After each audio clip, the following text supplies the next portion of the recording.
आप सभी का स्वागत है आपके अपने YouTube चैनल CGG के यादों में। तो इस वीडियो में हम बाल मनोविज्ञान का महत्वपूर्ण प्रश्न कवर करेंगे जो कि आगामी एग्जाम के लिए इम्पोर्टेंट होने वाला है। चलिए तो वीडियो में बिना किसी देरी के आगे बढ़ते हैं।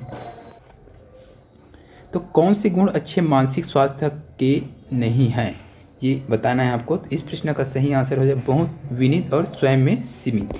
ये अच्छे मानसिक स्वास्थ्य के नहीं हैं, ठीक है। नेक्स्ट क्वेश्चन क्या दिया है, शरीर विकास का क्षेत्र है। शरीर विकास का क्षेत्र क्या है भाई, इसका सही आंसर हो जाएगा ये सभी हो जाएगा। स्नायुमंडल, एंडोक्राइन ग्लैंड्स, मांसपेशियों की वृद्धि, ये सभी हो जाएगा भाई। शरीर के विकास का क्षेत्र ये सभी क्षेत्र में होता है ना। चलिए नेक्स्ट क्वेश्चन देख लीजिए, निम्न में से कौन सी एक अंतःस्रावी ग्रंथि नहीं है। अंतःस्रावी ग्रंथि नहीं है बोला गया है, तो इसका सही आंसर जाएगा ऑप्शन सी के साथ, लार ग्रंथि।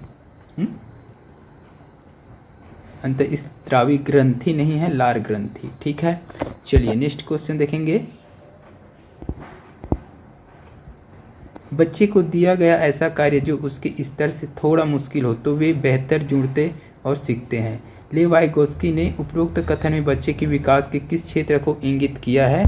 तो इस प्रश्न का सही आंसर जाएगा दोस्तों समीपस्थ विकास का क्षेत्र। समीपस्थ मतलब जो करीब है, विकास के करीब है, उस क्षेत्र को बोला गया है, ठीक है। थोड़ा जैसे आदमी आज 1 घंटे पढ़ सकता है, ठीक है, लेकिन उसी में उसने 1 घंटे 5 मिनट एक्स्ट्रा जोड़ दिया जो कि आगे विकास के लिए है वो, तो इसी टाइप से है ये, ठीक है। चलिए नेक्स्ट क्वेश्चन, जीन पियाजे के अनुसार किस अवस्था में भाषा योग्यता एवं संप्रेषणशीलता की सर्वाधिक विकास होता है। ये इम्पोर्टेंट प्रश्न है भाई, अच्छे से देखना है आपको। तो अमूर्त संक्रियात्मक अवस्था में, ऑप्शन डी सही हो जाएगा इस प्रश्न के लिए। नेक्स्ट क्वेश्चन देखेंगे, निम्नलिखित में सृजनशीलता का प्रमुख तत्व क्या नहीं है। क्या नहीं है, सृजनशीलता का प्रमुख तत्व क्या नहीं है पूछा है प्रश्न। तो इस प्रश्न के लिए सही आंसर हो जाएगा अनुशासन, ठीक है। इस सृजनशीलता का प्रमुख तत्व नहीं, की मौलिकता, धारा प्रवाहिता, लचीलापन, ये सब सृजनशीलता का प्रमुख तत्व है भाई। चलिए नेक्स्ट क्वेश्चन देख लीजिए, पियाजे के अनुसार संज्ञानात्मक बाल विकास की कितनी अवस्थाएं हैं। पियाजे के अनुसार बताइएगा क्या होगा सही आंसर पियाजे के अनुसार। तो इस प्रश्न का सही आंसर जाएगा ऑप्शन बी के साथ, 4 अवस्थाएं। कौन कौन सी है कमेंट में बताइएगा। चलिए नेक्स्ट क्वेश्चन देख लीजिए, संकेत अधिगम के अंतर्गत निम्नलिखित सीखा जाता है। तो संकेत अधिगम जो होता है उसके अंतर्गत क्या चीज़ सीखा जाता है भाई। तो इसके अंतर्गत पारंपरिक अनुकूलन, ठीक है। तो इसके अंतर्गत पारंपरिक अनुकूलन सीखा जाता है। चलिए नेक्स्ट क्वेश्चन देख लीजिए, पियाजे के अनुसार बच्चे अमूर्त स्तर पर चिंतन, बौद्धिक क्रियाएं और समस्या समाधान की अवस्था में करने लगते हैं। किस अवस्था में करने लगते हैं पियाजे के अनुसार ना।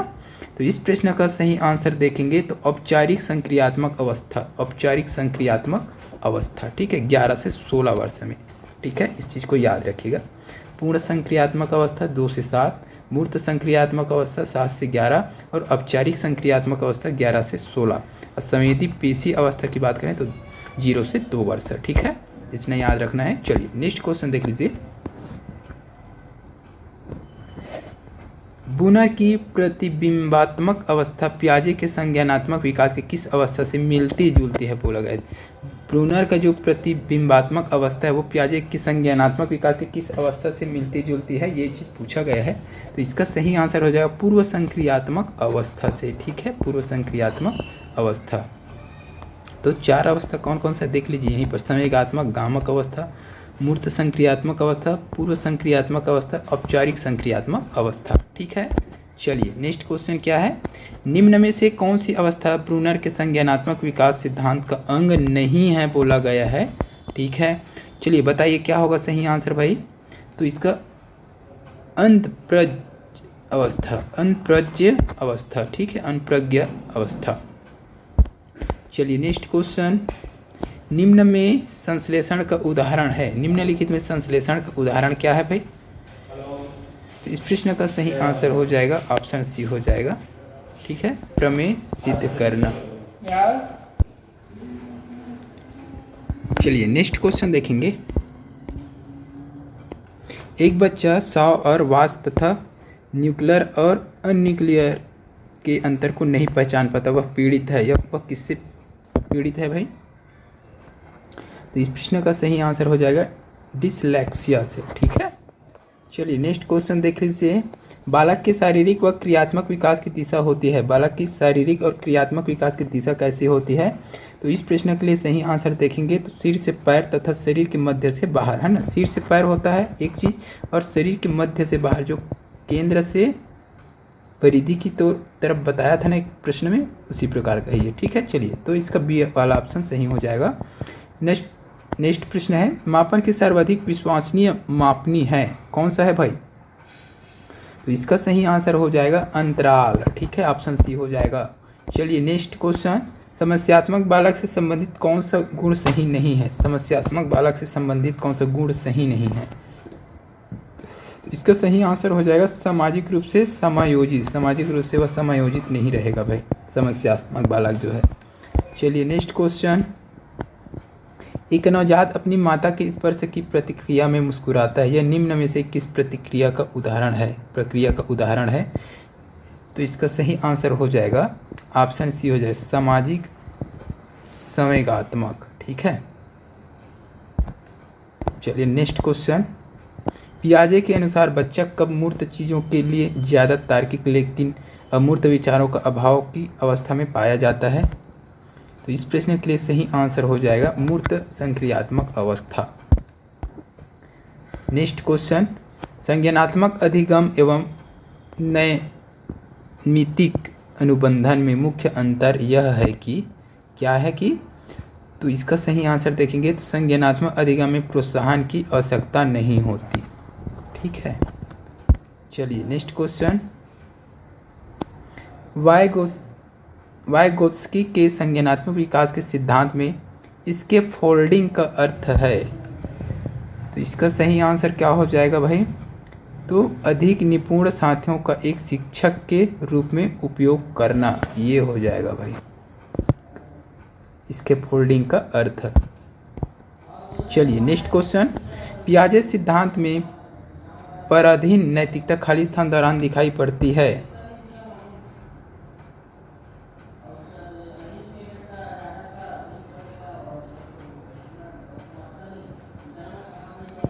इसका सही आंसर हो जाएगा ऑप्शन बी हो जाएगा, 4 से 7 वर्ष की उम्र में। ठीक है, नेक्स्ट क्वेश्चन क्या है, बालकों के बौद्धिक विकास की 4 विशिष्ट अवस्थाओं को किसने बतलाया है? तो इस प्रश्न का सही आंसर हो जाएगा पियाजे ने बताया है भाई।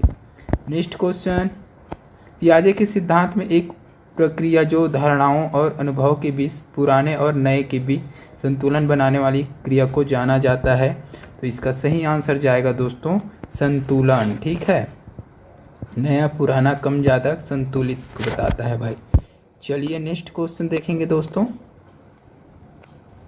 विशेष शिक्षा में न केवल विकलांग छात्र को शामिल किया गया है बल्कि इसमें निम्न भी शामिल है विशेष शिक्षा में, है ना। तो इसमें सही आंसर की अगर बात करें तो ए हो जाएगा प्रतिभाशाली। ठीक है, सिर्फ विकलांग नहीं, विशेष शिक्षा में प्रतिभाशाली भी छात्र आते हैं।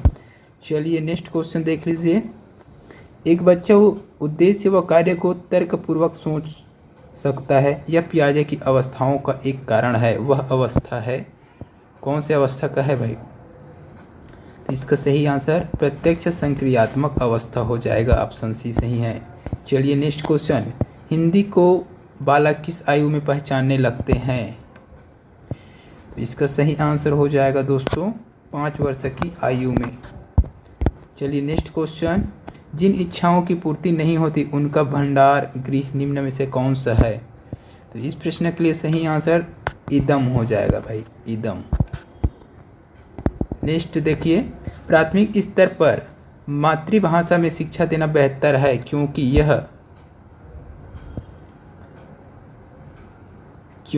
यह प्राकृतिक वातावरण में बच्चों को सीखने में सहायता करेगा। ठीक है, मातृभाषा।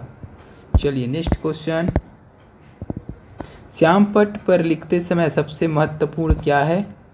तो इसका सही आंसर हो जाएगा ए अच्छी लिखावट। ठीक है, अच्छी लिखावट होना चाहिए ताकि बच्चे आसानी से समझ सके। नेक्स्ट क्वेश्चन दिया है, रक्षा तंत्र बहुत सहायता करता है। रक्षातंत्र बहुत सहायता करता है किसमें भाई? तो इस प्रश्न का सही आंसर दबाव से निपटने के लिए, ठीक है। चलिए नेक्स्ट क्वेश्चन देख लीजिए। भाषा शिक्षण की प्रथम कक्षा किसे माना जाता है? तो इसका सही आंसर जाएगा ऑप्शन ए के साथ चला जाएगा, पूर्व प्राथमिक कक्षा से। अगला क्वेश्चन देखेंगे।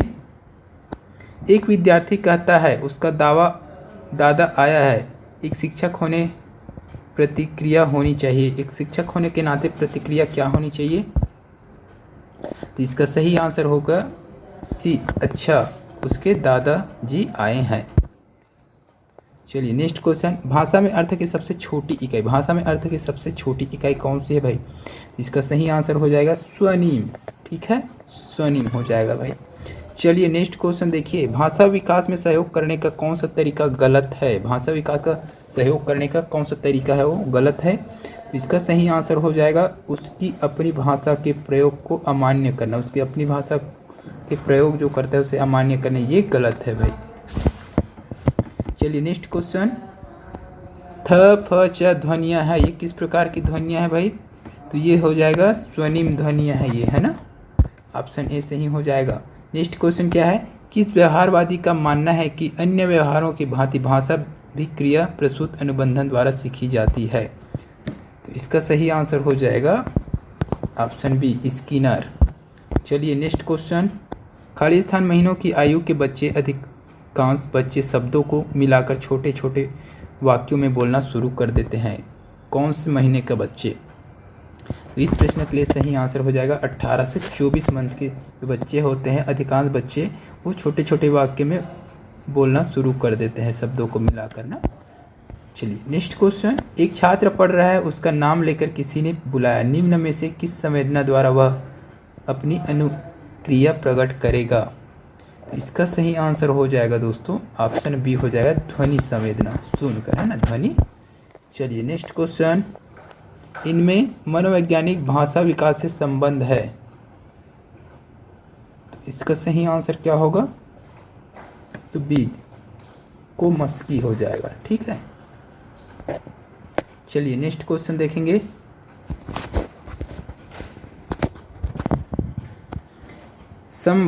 भाषण में अर्थ की लघुत्तम इकाई है। तो इसका सही आंसर हो जाएगा रूपग्राम हो जाएगा।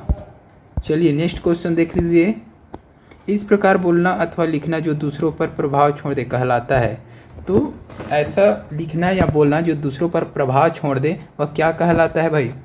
तो भाषा ध्वनिग्राम या फोनीम, ठीक है, फोनीम, भाषा ध्वनिग्राम या फोनीम। चलिए नेक्स्ट। निम्नलिखित रणनीतियों में से कौन सा बच्चों में अर्थ निर्माण को बढ़ावा देगी? इसका सही आंसर हो जाएगा अन्वेषण एवं परिचर्चा। चलिए नेक्स्ट क्वेश्चन। भाषा के अर्जन एवं विकास के लिए सर्वाधिक संवेदनशील अवस्था कौन सी है?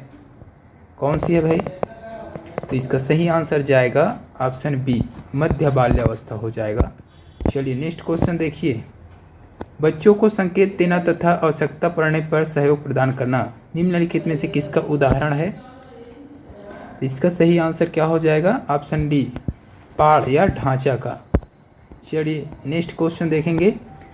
बोली जाने वाली भाषा की सबसे छोटी इकाई, बोली जाने वाली भाषा की सबसे छोटी इकाई कौन सा है भाई? तो इसका सही आंसर हो जाएगा रूपग्राम। ये प्रश्न शायद रिपीट हुआ है।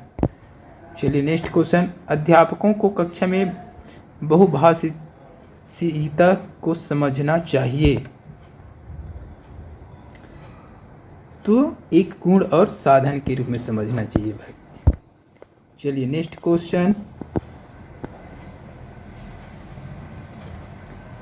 1.5 से 2.5 साल की उम्र के बच्चे द्वारा अक्सर उच्चरित द्विशब्दीय उच्चारणों को क्या कहा जाता है? तो इसका सही आंसर हो जाएगा तार प्रेषित वचन, ठीक है। नेक्स्ट क्वेश्चन देखेंगे। भाषा विकास के संदर्भ में संवेदनशील अवस्था कौन सी है? तो इस प्रश्न का सही आंसर हो जाएगा ऑप्शन बी, प्रारंभिक अवस्था।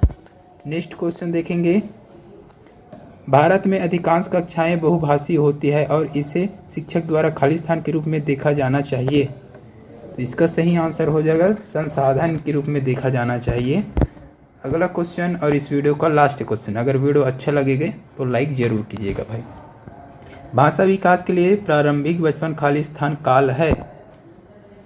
तो इस प्रश्न का सही आंसर है अति संवेदनशील काल है भाई। चलिए, तो आज की इस वीडियो में बस इतना ही। वीडियो अच्छी लगे तो लाइक कर दीजिएगा, शेयर कर दीजिएगा। इसी प्रकार की वीडियो के लिए चैनल को सब्सक्राइब भी कर लीजिएगा। जल्द मिलते हैं अगले वीडियो के साथ, तब तक के लिए वंदे मातरम, जय हिंद।